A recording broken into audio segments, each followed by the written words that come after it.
Popping your own neck. Is it helpful or is it dangerous? Even though it feels better short term, well, you're probably making your long-term pain worse. Hey folks, I'm Dr. Jeff Williams with Creekstone Integrated Medical here, and you know people that pop their own necks, so share this video with them and help them change things. How many times have you been sitting in line or waiting in a lobby somewhere and you've seen somebody just almost twist their own heads off of their body? Ooh. Not only does it look terrible and kind of scary, but they may also be doing themselves more damage than they understand. Popping your own neck is no joke, and the first step to stopping is to know the dangers. So let's talk about it. What's the worst that can happen? Really? Well, stroke and death for starters, and that's not me being dramatic, by the way.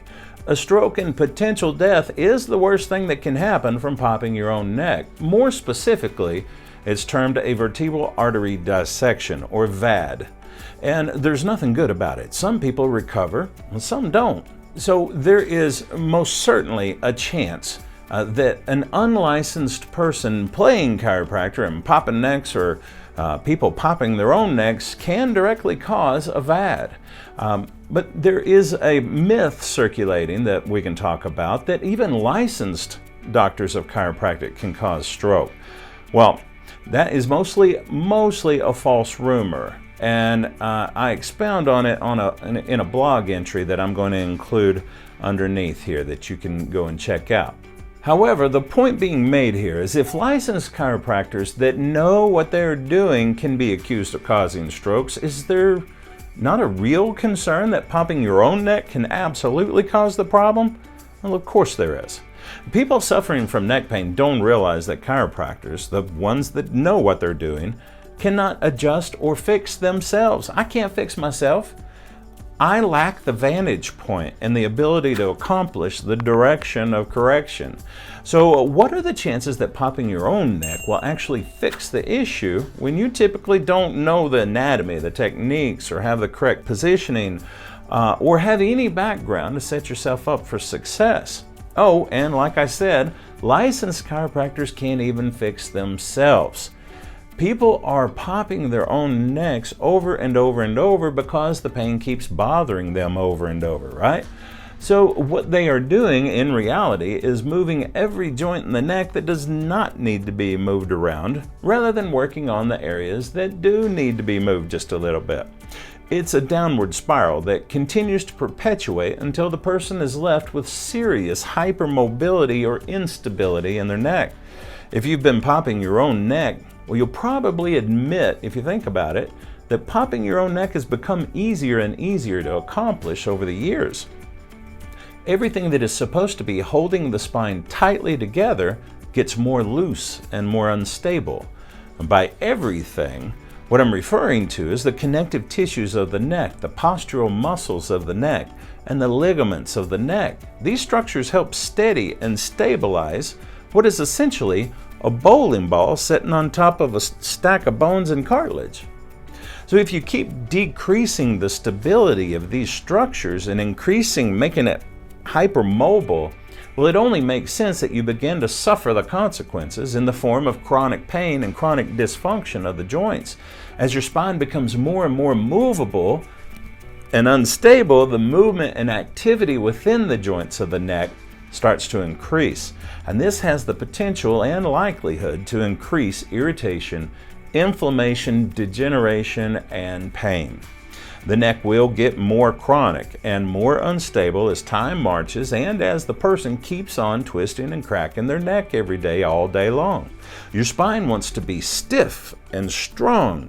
So when you create more mobility through self-adjusting all the time, well, the larger postural muscles of the region are likely to stiffen up to compensate. So you can likely end up with a hypermobile neck that feels stiff, if that makes sense. And many times the self-adjuster will say that their neck always hurts and cracking it helps it to feel better. Well, it feels better for a brief time, sure, but it always comes back. And that is because nobody's fixing anything.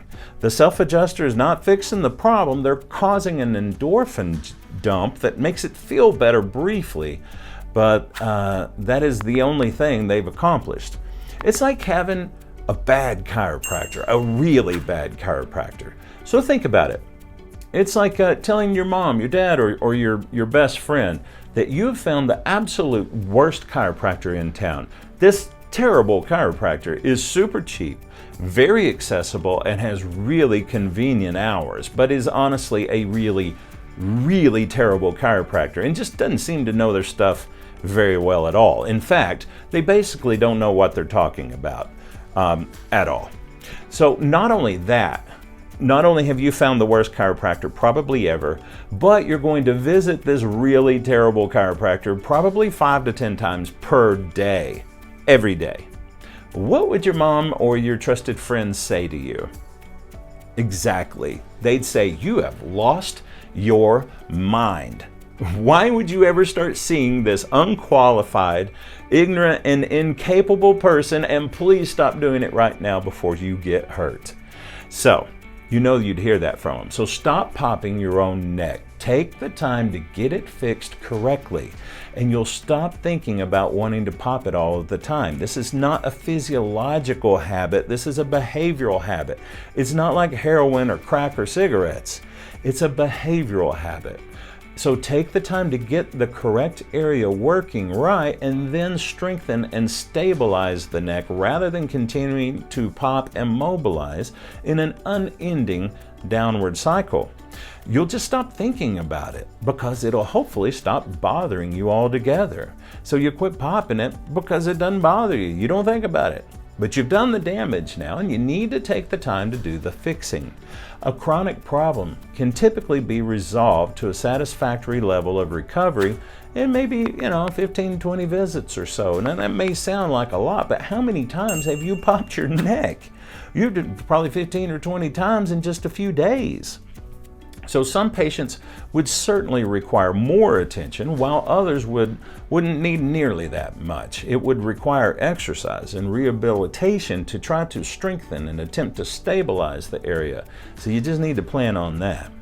You have spent years messing it up, and now it's time to start fixing it. The first step, however, is to stop self-adjusting immediately. The sooner you stop popping your own neck, the sooner it starts getting better. The second step is to call an evidence-based, patient-centered doctor of chiropractic and let us start the work of getting you back on track. You don't know what you don't know, but now you know, right? The next time you see somebody out and about cracking their own neck, I want you to stop them, and I want you to tell them why that's a terrible idea. And then I want you to tell them to call us here at Creekstone Integrated Medical at 806-355-3000 so we can get them on our schedule and to help them start climbing out of the hole that they've dug themselves. If you're watching on YouTube or Facebook, share this video. Subscribe, like, and comment. Somebody you love is going to thank you. So stay smart, stay healthy, and we'll see you next week.